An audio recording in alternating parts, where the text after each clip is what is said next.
When Lark's adaptation of Gakkou Gurashi started airing in summer 2015, it got a lot of attention thanks to its big shock twist at the end of episode 1.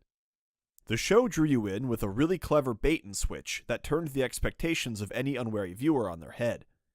However, as the show went on, it received a lot of criticism, especially from fans of the manga.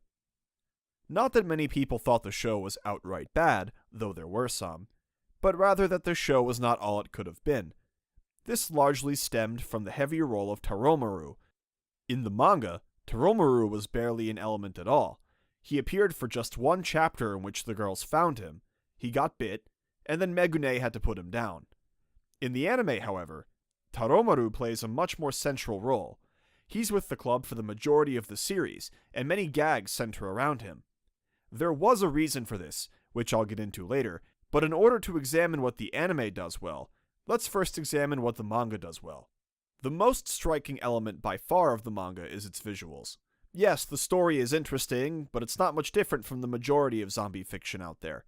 Survivors huddling up, trying to eke out a life while under the constant threat of their barriers being breached. The characters are fine as well, but none of them are really so unique that they carry the manga on their own. However, a lot of the details in this manga are conveyed non-verbally by extremely clever art. Satoru Chiba, the illustrator, largely employs two main techniques to get her point across: highly detailed line work and visceral facial expressions. Let's examine both. Chiba is a master at filling in small and concise details in her shots. Even in less dramatic panels, you can really get a sense of the space they're in and what their environment is like. For example, check out this panel from Chapter 1, where Yuki shows up on the roof and sees people working in the garden. Every individual type of plant is drawn differently and laid out logically in rows. It's a totally irrelevant detail that didn't really need to be there, but Chiba decided to put it in anyway. Now, check out this page from Chapter 18, when Kurumi descends into the basement for the first time and discovers zombie Megune. The place lives and breathes with malice. The lighting is dark. Only a faint glow around Kurumi can be seen, along with the small areas illuminated by her flashlight. The shadows around these areas are strikingly dark and oppressive. As soon as you see them, you get a feeling that you don't know what might be lurking in the darkness. The stairs Kurumi descends are dirty and dilapidated, and there's some mass of God knows what by her foot. Chiba goes out of the way to show Kurumi's foot touching the water, and you understand immediately just how shallow the water is, but consequently, how noisy it would be to step in it. This is reinforced by the fact that when Kurumi tosses the glow stick, it bounces on the ground before rolling forward. This action is immediately answered by sound effects from the gaping maw of darkness beyond, and the following two panels set up for what comes next. But look how much attention Chiba is paying to the exact events and nature of the scene. We see Kurumi pointing her flashlight downward with a clouded expression. She clearly understands that she needs to look, but she's probably hesitant for fear of what she'll find, and for this reason the first thing we see illuminated is Megune's foot. But the next two pages are a humongous and startling payoff. We see a page-length shot of Megune moving forward, then another page-length shot of Kurumi pulling the flashlight further up her body, her expressions even more nervous and reluctant. Then another full-page shot, this time illuminating everything up to Megune's chest, giving you an exact understanding of exactly where and how Kurumi is moving her flashlight. And finally, one of the most striking pages in the entire manga. Kurumi now realizes exactly who and what she's dealing with, and the extreme attention to detail merges with the visceral facial expression bit I mentioned earlier. Kurumi's expression is one of pure horror, and every single line, shadow, and detail choice conveys this. Her eye is open as wide as it could possibly be, and the iris at the center is jagged and broken, distorted with a dramatic effect that perfectly mirrors her emotional state. The eye is also right at the center of the page laterally, which draws your eye right to it and makes it tough to look away. Her mouth is slightly agape, but her lips aren't shown at all. This gives the impression of her lips being extremely dry and chapped, an obvious sign of both mental and physical shock and fatigue.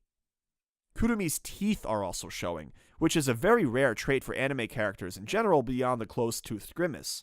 But these teeth are rendered in lifelike detail, and we can even make out the flat chewing surfaces on top. A very disquieting image, intentionally at odds with the manga's otherwise usually cute aesthetic. Sweat pours down her face in huge drops, and her hair has begun to get slightly chaotic. Some strands are moving to cover her eye, while another splits apart near the end of her nose. The shading in this scene is also dramatic.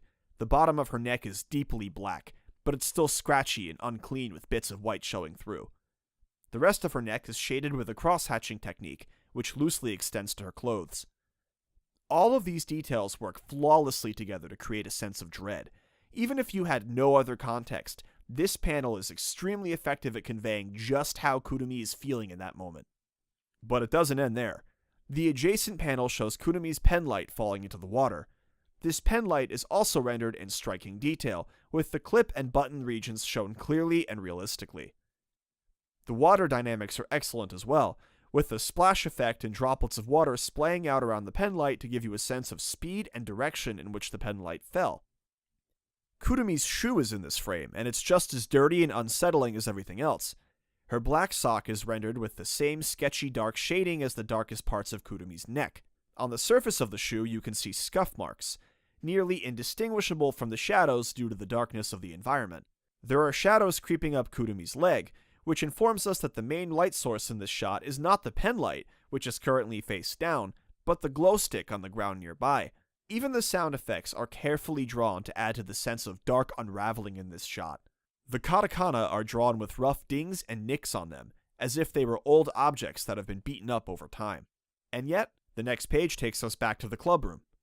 This is a classic horror cliffhanger, and we can see how stark the difference is between the last scene and this one. The dark shading and chaotic line work are gone, replaced with confident strokes and well-lit backgrounds. Where the last few pages creeped us out and gave us an impression of being alone in a massive, hostile cavern, this area is clearly safe. But check out this panel, where the girls are asking where Kurumi is. Those dark lines and rough shading are coming back, as are the creepy sound effects. The direction of these lines is showing us that there's something outside the door coming for them, something dark. As we see in the next page, it's Kurumi, who has inadvertently brought that darkness back with her. The cute, full eyes of the characters just a moment ago are replaced with shocked, detailed eyes of dread. The last page of the chapter gives us more of these satisfying details, with Megune shambling off into the darkness once more. There are papers, cracks, and a power strip on the pillars. Once again, this feels like a real place. We then get a close-up of Megune's disgusting mouth. Parts of her face are peeling away as she decays further post-infection. But there's another clear point. The blood on her face belongs to Kurumi. This shot is an immediate match cut from the previous page, where we see Ri cradling Kurumi's bloody shoulder. Where the rest of the filth on Megune's face is old and smudgy, the splotches of Kurumi's blood are fresh and dark. Some of it still remains on Megune's teeth, not yet washed away by saliva. All this centers around an interesting characteristic of the manga: the idea that more detail equals more horror. The more the characters gaze into the abyss, the more the abyss gazes back into them, and the art grows more striking, distorted, and yet detailed. It reminds me a lot of a famous quote from H.P. Lovecraft in his famous Call of Cthulhu, in which he states, "The most merciful thing in the world, I think, is the inability of the human mind to correlate all its contents. We live on a placid island of ignorance in the midst of black seas of infinity, and it was not meant that we should voyage far." That describes these characters to a T.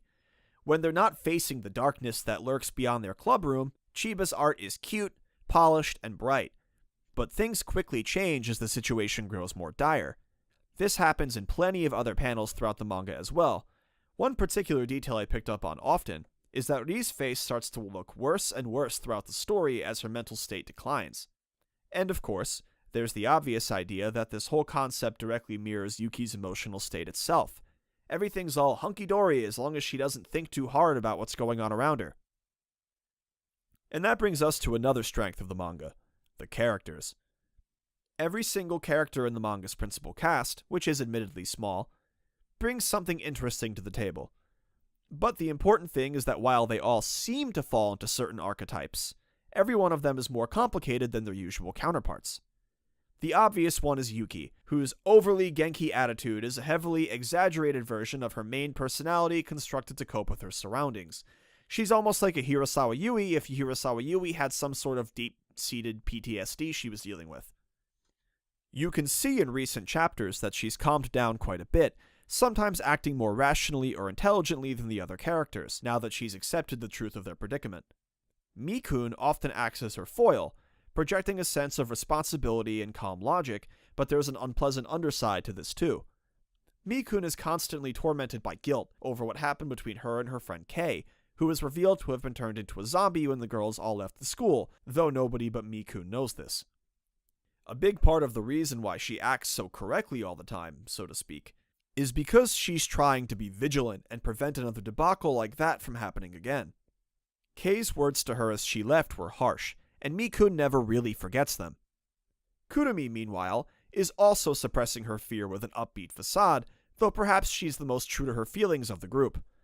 She often blows off steam by leaving the group and putting down a few zombies, and she doesn't tend to hide this aspect of her from herself.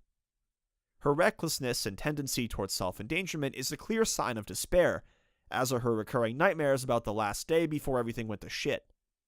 Ri, I think, is probably the most interesting character of the four. When she's with her friends, she works hard to protect her image as the doting, motherly senpai figure, but there are times when her guard slips and we see her for the tired, scared, and overworked teenager that she is. Throughout the course of the manga, her mental state rapidly declines, and she conjures up a tulpa of her own, but instead of Megune, it's a little girl named Ru that is supposed to be her sister. The fact that her younger sister is her tulpa says a lot about her personality itself, particularly her constant need to be a mother figure and maintain control. Even in peaceful moments, Ri is worried about keeping control of the situation, checking the barricades, accounting for supplies, making sure that nobody's putting themselves in danger, etc. But of course, the group rapidly and profoundly loses control of everything, and we see what this does to her. Ri becomes unstable and broken, and even at the current point in the manga, she's not doing so hot. Ri is a control freak who has lost her power, and I think it's pretty damn interesting to watch. Now, I'm not trying to imply that the characters and visuals are the only strengths of the manga. The storyline too is intriguing as far as zombie storylines go, and I definitely want to hear more about the Randall Flagg Corporation, which, given the Stephen King reference they're obviously making, are not good news. But in the end, the visuals and characters are the most intriguing parts of the manga that make it really special. So now that we've covered the primary strengths of the manga, let's talk about the primary strength of the anime.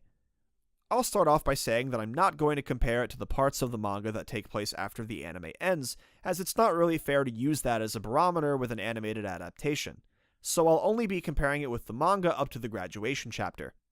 While Lark did a very good job with the fidelity of the character designs and background art, they naturally had to shed a lot of the particular detail that lends the manga its charm. It's an impressive enough feat just to draw a panel that way, but to have the anime look that way would require ludicrous amounts of time, money, and manpower. However, the anime has an incredible appeal point that the manga could never have: top-tier sound design. From the soundtrack, to the voice acting, to the OPs and the EDs, to the Foley effects and environmental sound design, this anime sounds amazing. I won't bother going into the OP too much because Mother's Basement already made a spot-on video analyzing it, which I'll link in the description. I recommend that you give it a look. It covers the really neat visual direction and subtle messages being given to you as the OP changes with each episode. The EDs are of note as well, particularly Afterglow by Kurosaki Maon. The visuals change to match transpiring events in the anime. You can see here that Taromaru is taken out of the ED after his death, with only his collar left behind. The song itself is strikingly melancholy, and even if it wasn't in this context, I'm sure I'd feel a poignant sense of nostalgia if I listened to it. Before I dive into soundtrack music, let's move on to the ambient sounds first. A great amount of analysis has been dedicated to the idea that the horror genre in particular lives and dies by its sound, which has given birth to the whole idea of, oh, if you turn the sound off, horror movies won't be scary anymore. And this is exactly right. Sound and audio are an important factor in selling a 3D space to you. Having ambient sound cues in a room keeps your brain attuned to the space it's in, and from acoustics alone you can gather a lot of spatial information. This is why it's so important for horror films to have excellent sound design. The more realistic a movie sounds, the more realistic the horror feels. I'm sure a lot of you remember the really tense horror scenes in the Higurashi no Naku Koro ni anime, where the music was dead silent and the cicadas sang in the background. Creepy as fuck, right? Gakkou Gurashi displays an absolute mastery over these tension-building, realistic sounds. To show you what I mean, let's take a look at that scene again with Megune in the basement as adapted in the anime. Taromaru is the one down there this time, and not Kurumi. I'll talk more about that change later on. And the scene starts with him traveling down the stairs of the school and entering the front of the shelter where she's shambling around. Listen to the echo that's occurring throughout the scene.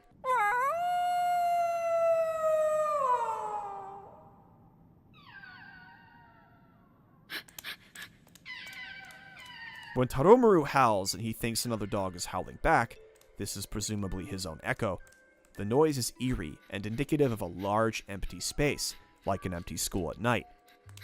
As he runs down the hall, you can hear his footsteps making a similar echo, which really sells the feeling that he's running down a large empty hallway. This echo continues to be present as he approaches the shuttered door, with his panting bouncing off the walls. This time, however, the echo is actually a little bit shorter. The sound designers were paying attention to the fact that Taromaru has entered a smaller room, and the echo is slightly lessened to compensate. As the camera zooms toward Megune, the sound cuts away to highlight the BGM for dramatic effect. This is a really awesome, tense move, and I'll talk more about the OST in a bit. Let's look at another scene with excellent sound design. Check out this scene from episode 2, where Kurumi decides to blow off steam by doing a patrol of the corridors and taking out a zombified student. As she initiates the confrontation, we see a clear visual change where the perspective on screen becomes distorted. The sounds you hear change similarly. Kurumi climbs over the desk barricade and we hear the zombie make some kind of disturbing, slithering noise. Kurumi tosses a ping pong ball to distract it. The echo this ball makes adds to the tension of the scene. You might have wondered if it was going to wind up attracting more zombies to their position when you watched it, because you had the subconscious idea that the echo was traveling far. Kurumi jumps down and confronts the zombie with a surprise attack, but listen to the noise it's making. You can clearly hear the zombie's once human voice cutting through all the distortion. If you didn't know any better, it might even sound like just a really tired, sick person making some sort of groaning noise rather than an eldritch nightmare. This adds even more to the unsettling aspects of the scene as Kurumi delivers a devastating blow. The noise of the shovel impacting flesh is violent and brutal, and the zombie comes crashing down with a hard splattering noise as her phone bounces away. We hear its ragged breathing and moaning as Kurumi approaches to deliver a finishing blow. But suddenly, Kurumi notices the phone and her thought process stops for a moment as she considers that this thing too was once human. At the same time she comes to this realization, the music stops, adding a great deal of drama to the moment and really selling Kurumi's emotional turmoil. The zombie's breathing begins to heighten, a disturbingly active series of breaths and moans emanating from it as it clearly grows more excited. It might have an advantage, it thinks, as Kurumi has stopped moving. Kurumi's struggles briefly play over the camera as a TV static noise drones on, and the zombie reaches out toward Kurumi with one final moan of effort. Kurumi shakes off these thoughts and screams, and everything cuts off once she thrusts the shovel forward. The drop to black cliffhanger is really dramatic, so much so that they used it to end off The Sopranos. The scene really gets to you when it abruptly ends. Great sound design techniques are executed throughout the whole series. Every scene that's being presented with drama has careful thought put into how it sounds, with impeccable ambient noise accenting the visual drama as it happens before you. But that's not all the candy Lark has for your ears. The original soundtrack itself, composed by Mosaic Wave, is just stunning. The most obvious thing would be the innocent yet creepy music box theme that plays at the end of episode 1. Juxtaposing something innocent with something disturbing has been a tried and true technique of instilling horror in the viewer, and it continues to work well here. Whether you predicted it or not, the twist at the end of episode 1 is pretty heavy and exciting, but it wouldn't be half as good without the music. Seeing the bloody room in tatters and coming to the realization that Yuki is crazy and everything is fucked hits so much harder because we have this innocent music box track in the background, a last representation of how Yuki thinks the world is, rather than how it actually is. Indeed, this theme actually exists in the show as a Yuki's mental state theme, which is why we get the distorted version at the end of episode 9 when the situation with Megune presents itself. It's aptly called "The Wrong Scenery Inside My Head," roughly translated of course, because it marks the beginning of Yuki's forced ejection from her own delusions, even if she's not directly experiencing these events just yet. Megune's appearance as a zombie marks the beginning of the end for the girl's idyllic school fortress, and this song perfectly shows us this by distorting the existing theme. There are some other great tracks too, like this track called "Unpeaceful," which plays during some of the fucked up zombie parts.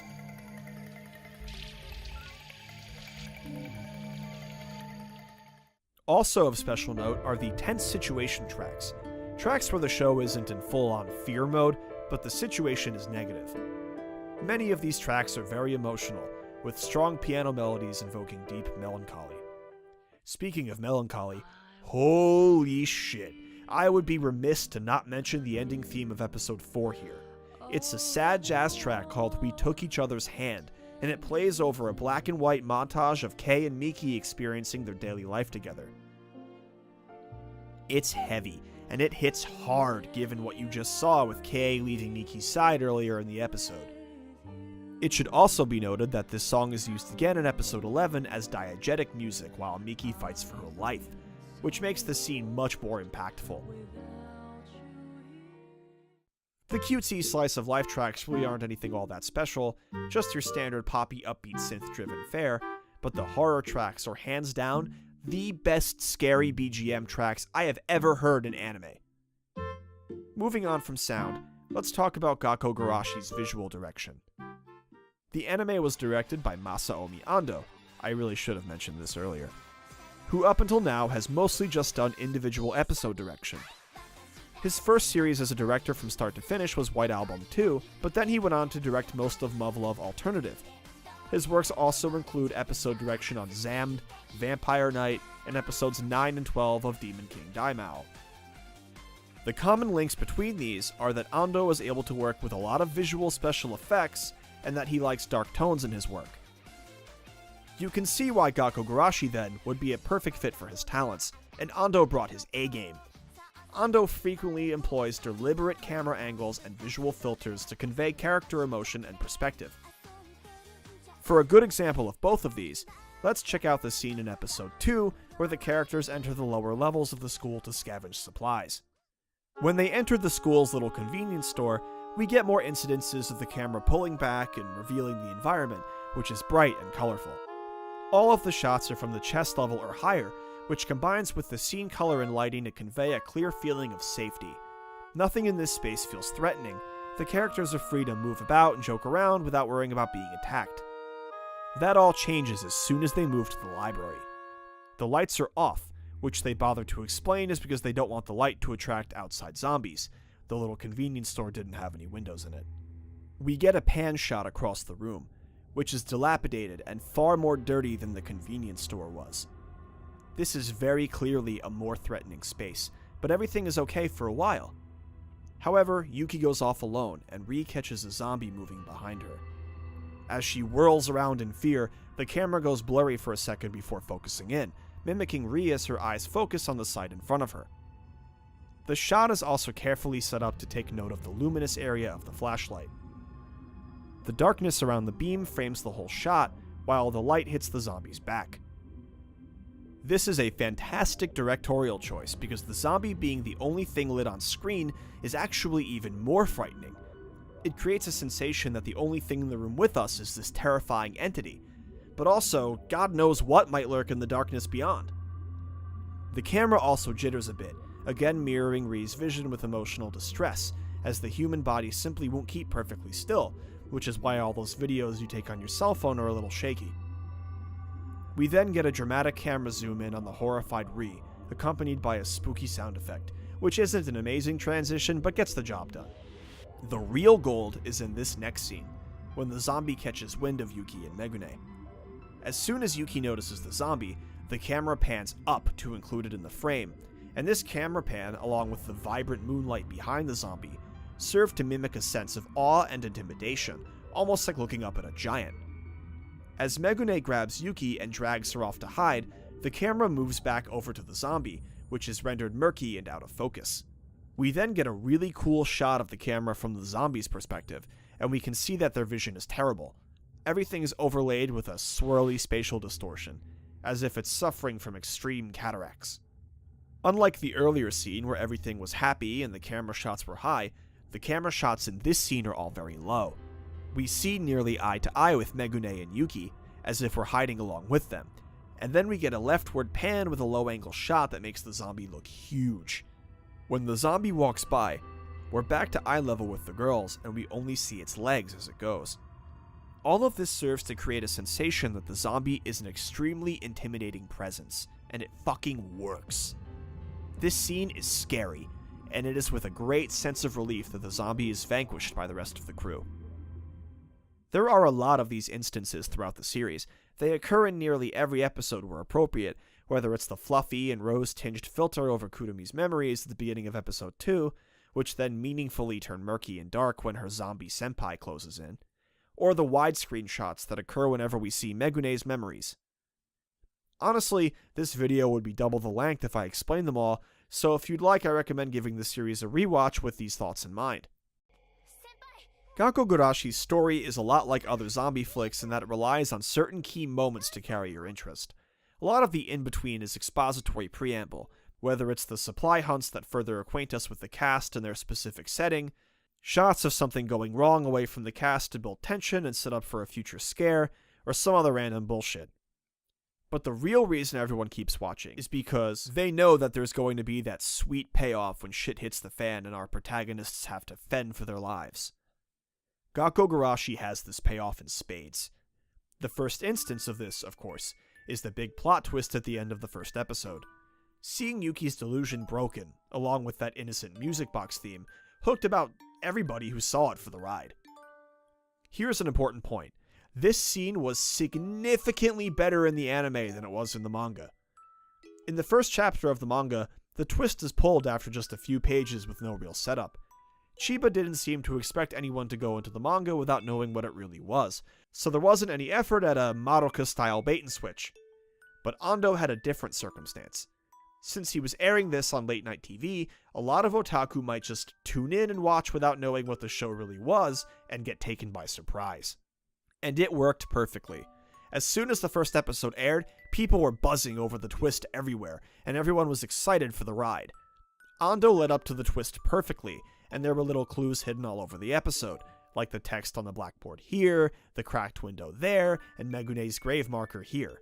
They were all easy to miss, but the keen observer would have picked up on the fact that something felt wrong with the situation.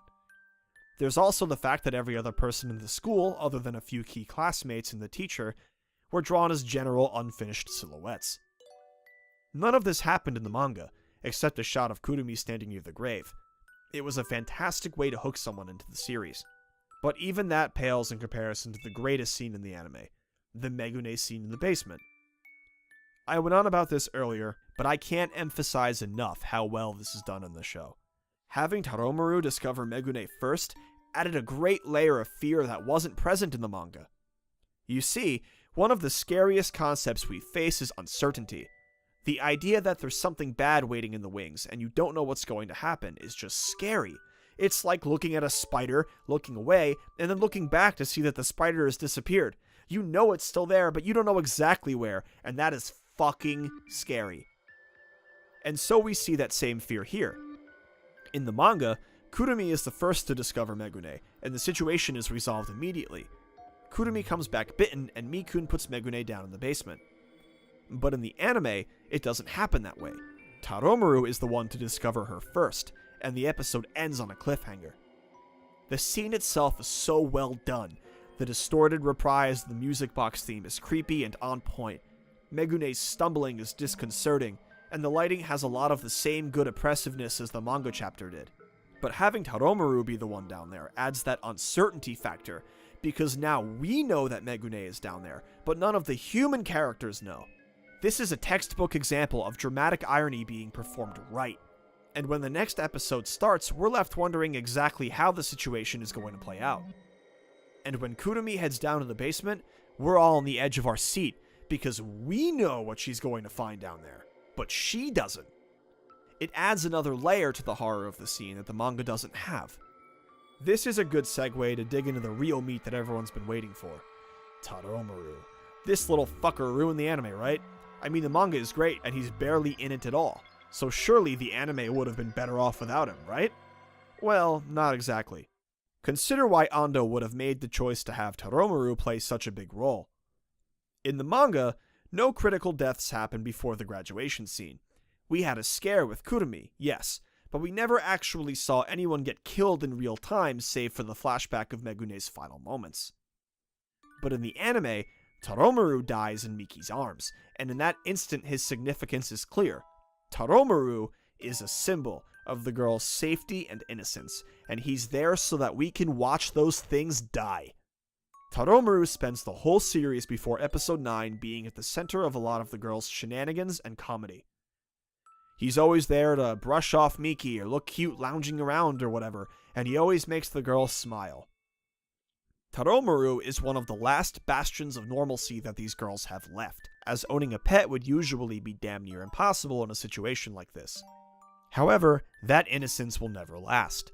Taromaru getting bit, saving Yuki on impulse, which I do admit stinks a little of asshole, and then dying in Miki's arms devastates the girls and hopefully pulls on your heartstrings a little bit. Their companion who gave his life in their defense just died after all. But the important thing that makes this symbolism apparent is that Yuki uses her hat to muzzle him and then buries him with it. That hat was a clear symbol of Yuki's childishness, along with the white angel-looking thing on her backpack. But both of these things are stripped from her at the end of the series, allowing her to begin to grow as a character into adulthood. In the manga, this isn't as apparent by the time they leave the school. Yuki's adulthood is beginning to manifest itself in more recent chapters. But of course the anime was never going to go that far in its first season, so Ando used Taromaru as a way of conveying that the pretty little bubble these girls existed in has been popped, and they're all growing up whether they like it or not. I've rambled on about all this long enough, so I'll stop there. Hopefully you can appreciate the Gakkou Gurashi anime a little more now. Catch you next time.